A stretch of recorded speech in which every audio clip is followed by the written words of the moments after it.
Hello, today I'm going to do a quick demonstration for you on correct bearing fitting. We're going to be using the SKF TMFT 36 fitting kit.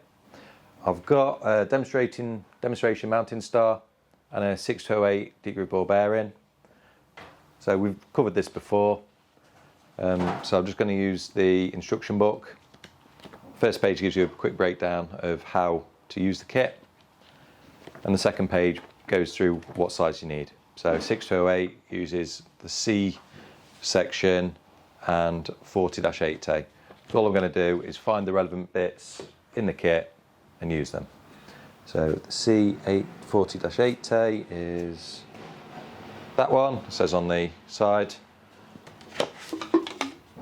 and the correct sleeve just clipped on so.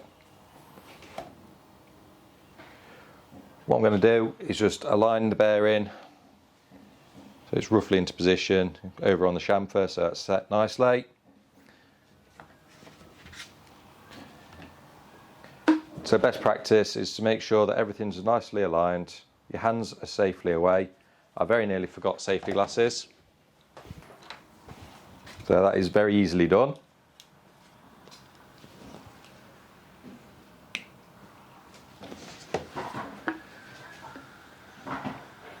So a couple of lighter taps just to make sure it's aligned nice and straight. Then you can go a little bit harder to get it into position. And on it goes. There we go, correctly installed.